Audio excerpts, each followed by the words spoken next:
Do you remember when Donald Trump told President Zelensky that he is potentially playing with World War III?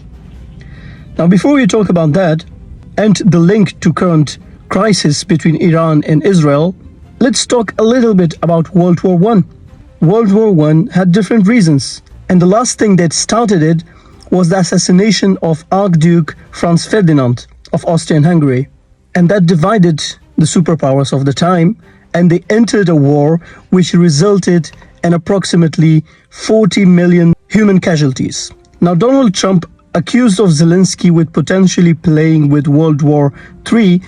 I think what Israel has done by attacking Iran, crossing so many countries between them and penetrating their capital, it is much more bigger of a crime. And Iran retaliated. And this could potentially drag superpowers to take part in this war and also to maybe take sides.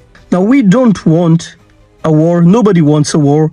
No superpower is interested in a war. But if circumstances are so bad and forces them to take part, it will be devastating. All superpowers are armed with nuclear weapons. It's a threat to human civilization. And this is what Benjamin Netanyahu and his team wants. Because they, the right-wing Zionists, the extremists of them, they still believe in a greater Israel vision. They want to occupy bigger parts of the area. They are not satisfied with Palestine. So the ideal scenario for Israel is that the United States, France, UK, and other powers come for their help. And once they do, it is also likely that the allies of Iran might come to the help of Iran.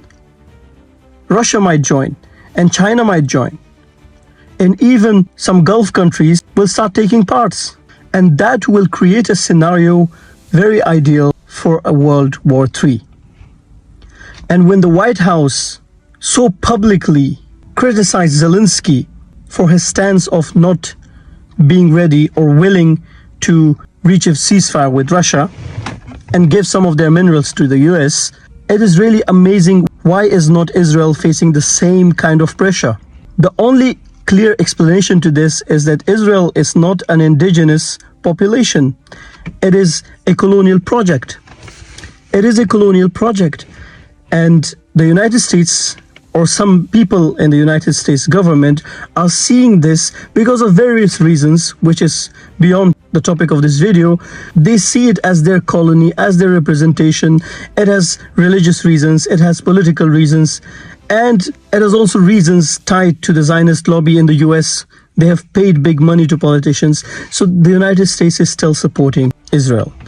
And it is really amazing. If you look at the world's population, everyone who is aware of the ongoing genocide in Palestine, every human being with a little bit of sense of humanity, all of us, we know that what Israel is doing, it's a genocide, it's a bad evil, and it needs to stop.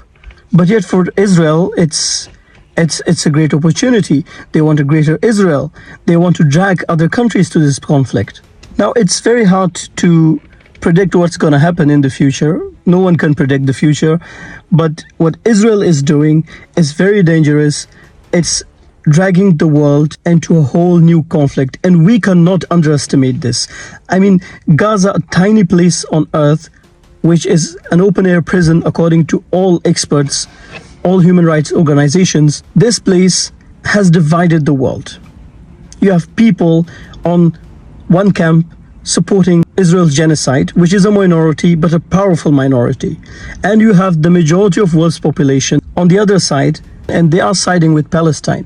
And just imagine if the conflict of Gaza has divided the world so much, what could happen if this escalates and Iran and other regional powers are dragged into a conflict and the US joins this war and other powers joins this war?